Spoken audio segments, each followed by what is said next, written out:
صحیح مسلم میں اس حدیث کو نقل کیا گیا، حضرت ابو ہریرہ رضی اللہ تعالیٰ عنہ اس کے راوی ہیں کہ اللہ کے پیارے محبوب صلی اللہ علیہ وآلہ وسلم نے خطبہ ارشاد فرمایا لوگو، اللہ نے تم پہ حج کو فرض کیا ہے، لہذا حج کرو۔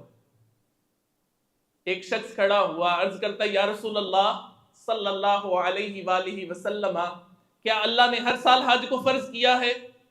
اللہ کے محبوب سکوت یعنی خاموشی اختیار کرتے ہیں۔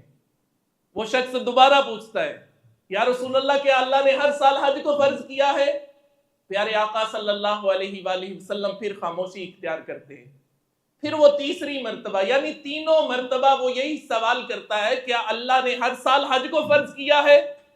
اللہ کے محبوب سکوت فرماتے ہیں یعنی خاموشی اختیار کرتے ہیں، اور اللہ کے محبوب ارشاد فرماتے ہیں اگر میں ہاں کہہ دیتا تو اللہ تم پہ ہر سال حج کو فرض فرما دیتا، اور تم سے نہ ہو سکتا، یعنی کہ ہر سال حج کرنا ہر کسی کے بس کی بات تو نہیں نا۔ اللہ کے محبوب نے فرمایا اگر میں ہاں کہہ دیتا تو پھر تم سے ہر سال حج ادا نہ ہو سکتا۔ اللہ کے نبی نے فرمایا جب تک میں کسی بات کو بیان نہ کروں مجھ سے سوال نہ کیا کرو۔ پہلی قومیں کیا کرتی تھی؟ اللہ کے نبی نے فرمایا پہلی قومیں کیا کرتی تھی؟ کثرت سوال کرتی تھی، اور پھر انبیاء کرام علیہم السلام کی مخالفت کرتی تھی، اس وجہ سے اللہ نے انہیں ہلاک فرما دیا۔ اب لہذا جب میں بات کر رہا ہوں، جو حکم ارشاد فرماؤں اسے پورا کرو، اور جس بات سے منع کروں اس سے منع ہو جاؤ، جس بات سے روکوں اس بات سے رک جاؤ۔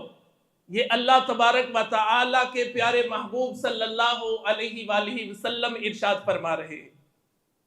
تو اس میں ایک بات کہ سب سے پہلے حج فرض کن پہ ہے؟ اللہ کے محبوب کن سے خطاب ارشاد فرما رہے ہیں؟ صحابہ کرام سے، اہل ایمان سے۔ فرمایا لوگو تم پہ اللہ نے حج کو فرض کیا۔ پتا چلا حج ایمان والوں پہ فرض ہے، غیر ایمان والوں پہ حج فرض نہیں ہے۔ اور پھر اللہ کے پیارے محبوب صلی اللہ علیہ وآلہ وسلم کی بارگاہ میں سوال کیا گیا یا رسول اللہ صلی اللہ علیہ وآلہ وسلم کیا ہر سال اللہ نے حج فرض کیا ہے؟ اللہ کے نبی خاموش رہے۔ دوسری مرتبہ، تیسری مرتبہ یہی سوال کیا جا رہا ہے کیا آقا اللہ نے ہر سال حج کو فرض کیا ہے؟ اللہ کے محبوب صلی اللہ علیہ وآلہ وسلم خاموشی اختیار کرتے ہیں، اور پھر ارشاد فرماتے ہیں اگر میں ہاں کہہ دیتا تو ہاں اللہ ہر سال تم پہ حج کو فرض فرما دیتا۔ اور پتہ چلا میرے اور آپ کے آقا صلی اللہ علیہ وآلہ وسلم مجبور اور محتاج نہیں بلکہ مالک و مختار ہے۔ اگر ان کی زبان سے نکل جاتا تو اللہ ہر سال حج کو فرض فرما دیتا۔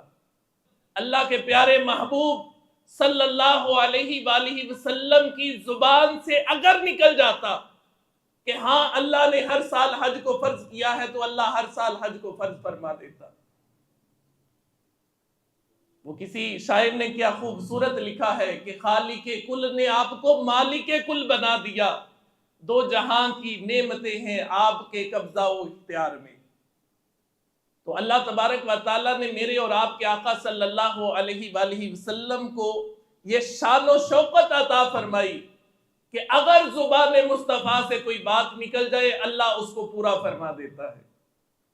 اور یہ زبان کبھی بولتی ہے تو امت کو دشواری سے بچاتی ہے، اللہم ربی حب لی امتی، اور کبھی یہ زبان خاموش رہتی ہے تو امت کو دشواری سے بچاتی ہے۔